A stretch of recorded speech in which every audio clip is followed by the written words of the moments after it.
Good afternoon, and welcome to my research presentation on Samoan health in the relation to the incredibly high obesity and type 2 diabetes rates. Samoans are leading the world in both categories, but why? Within this presentation, I'll point out several reasons of why this is happening, the reason for the rapid rate, and if this cultural epidemic is too far gone to reverse the effects. Samoan ancestors had the reputation of being savage, well put together, and dominant people, traveling from island to island in the South Pacific, conquering them as they went. Historically, they were not overweight. In fact, as illustrated by documents of early explorers in the Magellan Chronicles, he refers to the Pacific Islanders as singularly tall, muscular, well-proportioned people. A French explorer wrote, "I never saw men better made," and Captain James Cook described the Pacific populations as having good diets and health. Without the luxury of motorized ships, they had to row their relatively small boats between islands. You can imagine the physical toll that would take on your body rowing against oceanic currents and winds. When they conquered the islands, though, then they had to produce from the land. They had to establish crops, build villages, hunt and gather the land and ocean for meat and sources. Again, all strenuous physical activities. This kind of lifestyle led the Samoan people to genetically involve their bodies to store and produce energy as needed. George Dvorsky, an editor for Gizmodo, states, "It has to do with the history of colonizing the South Pacific Islands. The gene variant would have evolved over time as Samoans went through the grueling process of occupying 24 of the major island groups of Polynesia and then working the land so they could settle and live there. They had to endure voyages between islands and subsequently survive on them.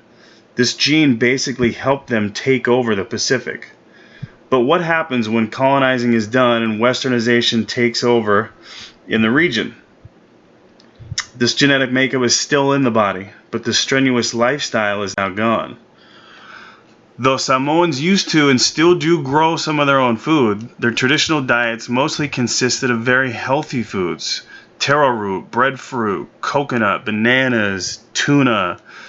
But with the modernization and high fatty and cheaper processed foods that have taken over, along with cars and buses taking the place of walking, more office jobs, all of these have led to obesity.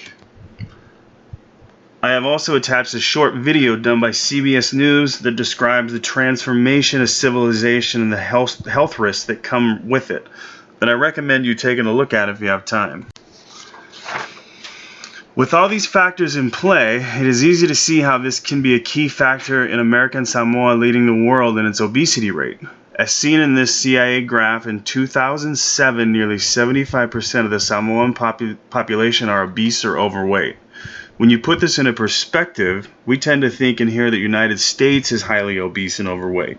But when you compare the two side by side, American Samoa is 2.5 times the obesity rate of the United States. Obesity is not the only thing plaguing the people of Samoa either. Type 2 diabetes is an all-world high in the region. American Samoan women have the highest mean body mass index, and both genders have a high prevalence of diabetes at more than 30% for their age range. And as you can see in this graph, 70% of males and females in the 55 to 64 age group were diabetic already. This change is happening at an accelerated rate on the Samoan Islands because of their small population and island size. In 2012, a study showed that the available food energy in Samoa increased by an average of 900 calories per person between 1961 and 2007, and most of those calories came from dietary fat. Now, it's true that similar things are happening globally in large places such as India and Brazil, but it takes much longer for those people to be exposed to the new nutritional environments that result from the globalization in larger populations. The positive aspect, though, is that as quick as it's changed due to the small size, it can also be reversed at a faster rate than larger countries as well.